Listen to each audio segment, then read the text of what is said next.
Hello friends, welcome to the new episode of my channel. আমি অরিত্র। এখন আমরা কথা বলবো যে তুফানের টাইটেল ট্র্যাক নিয়ে। তো টাইটেল ট্র্যাকটা প্রথমে অডিও ওয়াইজ আগে বেরিয়ে গেছিলো, আমাকে অনেকে পাঠাচ্ছিল, তারপরে ভিডিওটাও চলে এসছে। তো বেসিক্যালি এটা কিছু তো সিনেমার পোর্শনস আমরা দেখতে পাচ্ছি, তার সাথে বেসিক্যালি এটা একটা লিরিক্যাল ভিডিও টাইপ অফ, যেটা আমরা সাউথের ছবির ক্ষেত্রে দেখে থাকি, যে ওরা গান যেগুলো মুক্তি দেয় সেগুলোতে কখনোই ওরা ছবির ভিজুয়ালস দেখায় না, দেখালেও খুব অল্প বিস্তর দেখায়। তো সেরকমই টাইপের একটা লিরিক্যাল ভিডিও এখানে বার করা হয়েছে। এবার গানটা কেমন লেগেছে সেটার মধ্যে আমি আসছি। আমি তার আগে গানটা তো আমার পার্সোনালি ভালো লেগেছে। আমি একটা জিনিস ভাবছিলাম যে তুফান যে জনরাটার মধ্যে পড়ছে, গ্যাংস্টার জনরার মধ্যে, সেখানে লাস্ট ইয়ার আমাদের এখানে জিৎ চেঙ্গিজ বানিয়েছিল। চেঙ্গিজের ক্ষেত্রে কোথায় একটা ডিসকানেক্ট মনে হচ্ছিল, যেটা তুফানের ক্ষেত্রে মনে হচ্ছে না। কিরকম আপনাদেরকে ছোট দুটো এক্সাম্পল দিচ্ছি, তাহলে ক্লিয়ার হয়ে যাবে। দেখবেন চেঙ্গিজের একটা গান ছিল ভিড্ডা বলে, বা একটা গান ছিল রাগাড়া বলে। এবার রাগাড়াটাও একটা আইটেম সং ছিল।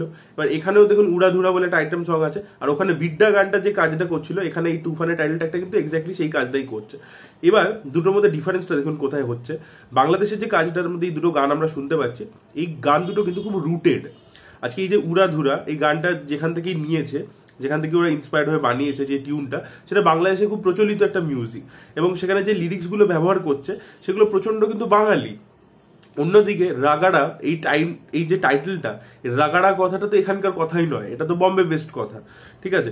সেম ভাবে এই যে উইড্ডা কথাটা এখানকার কথাই নয়, ঠিক আছে। উইড্ডা হচ্ছে বিদেশের কথা, তো সেইটাকে ব্যবহার করছে। আমি বলছি না তাতে কোনো প্রবলেম আছে, কিন্তু ইমিডিয়েটলি একটা কালচারাল ডিসকানেক্ট তৈরি হচ্ছে। এবার এখানে আপনি দেখবেন এই গানটার মধ্যে লিরিক্সগুলো যেগুলো ব্যবহার করা হয়েছে প্রচন্ড বাঙালি।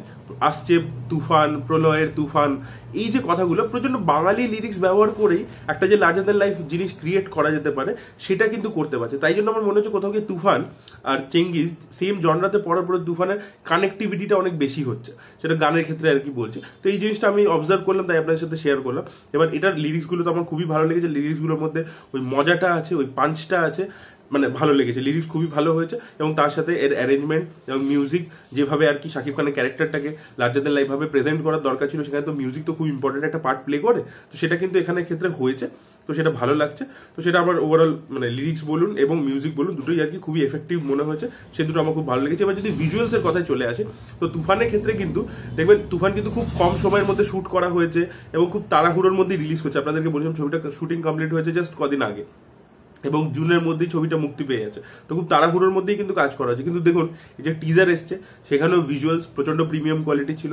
আজকেও এটার মধ্যে যে আমরা ভিজুয়ালস দেখতে পেলাম ছবি, সেগুলো কিন্তু প্রচন্ড প্রিমিয়াম কোয়ালিটি। এক তো এটা পিরিয়ড বেসড গল্প, তো পিরিয়ডটাকে ক্রিয়েট করতে হবে, সেগুলো খুব ভালো করে করা হয়েছে। গাড়ি থেকে শুরু করে কস্টিউম থেকে, সেগুলো খুব অথেন্টিক লাগছে।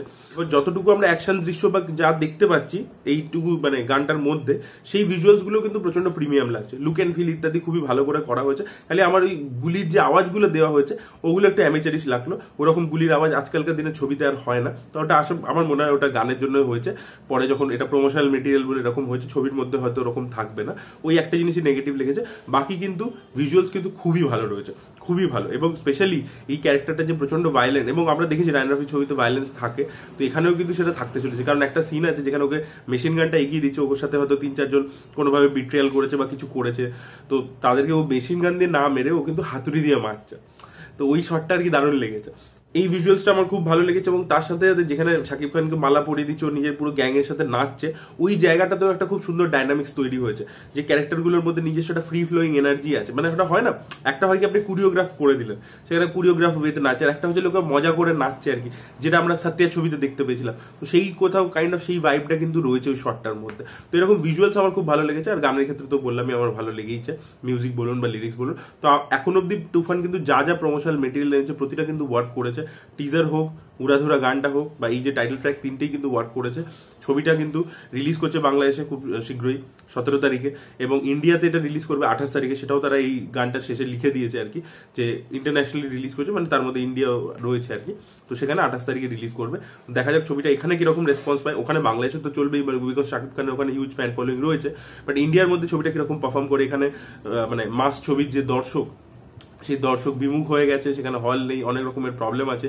এখানকার হিরোরা যখন বানায় তখন সেগুলো কিন্তু সেই লেভেলে ওয়ার্ক করতে পারে না। তো দেখা যাক তুফানের এই প্রমোশনাল মেটেরিয়ালগুলো সবকটা ওয়ার্ক করছে, তারপরেও কি ছবিটা ওয়ার্ক করে এখানে, সেটাই দেখার মতো বিষয় হবে। So that was it guys, thank you so much watching this video. ভিডিওটা ভালো লেগে থাকলে লাইক করুন, শেয়ার করুন, চ্যানেলটিকে সাবস্ক্রাইব করতে ভুলবেন না। Bye bye.